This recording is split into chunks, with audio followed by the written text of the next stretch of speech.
Hi, friends. It's still very wintry out my window, so today we're going to do a story called Once Upon a Winter's Day. I'm going to share my screen. Oh, and look at all the different animals that he sees in the winter. Once upon a winter's day. Milo was looking for a story, but his mother was busy. Why don't you go play in the snow? She asked. Milo bundled up and plodded outside. He didn't want to play in the snow. He wanted a story. Oh, look at his face. He looks like he's upset. He stumped a path from the house to the bird feeder. Beneath the feeder, tiny footprints sprinkled the ground. A mouse was here, said Milo. Did the mouse have a story to tell? Do you think he has a story? I see him. I think he carried a seed. Milo followed the tracks to the winterberry bush. All the red berries had disappeared. As he brushed the branches, snow fell away, revealing a single feather. What had happened here? Oh, what happened? I see one feather dropping. A cold wind crept beneath Milo's scarf. The trail led into the shelter of the forest. Beneath the hemlock trees, branches littered the ground. Why had they fallen like autumn leaves?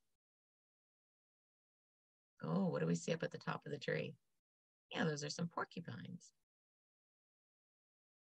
Milo wove through the trees, trailing the little prints. Loose clods of dirt scattered at his feet. Who had dug beneath the snow? Had they been looking for acorns? Oh, there's a whole bunch of deer, isn't there? They were digging for acorns, I bet. Milo's breath rose in clouds as he hurried onward. He followed the track out of the trees until he came to the creek.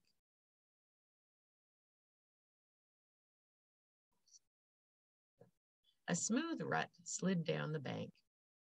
Who had been gliding in the snow? Do you know what those are, friends? Those are otters. They love to slide. And look, one of them has a fish. Milo zigged and zagged away from the creek and across the field. He followed the footprints until suddenly they stopped. Something had brushed the tiny tracks away. Had the bird calling in the distance swooped to the snow? So, oh, what kind of bird is that? I think that's maybe an eagle or a hawk. What's he chasing? Oh, yeah, he's chasing the little mouse, isn't he? Milo, dinner time. Darn, said Milo. Was it really time to go inside? He headed home, walking beside the tiny footprints until they disappeared down a hole. Maybe the mouse had gone home too. Oh, where's his home?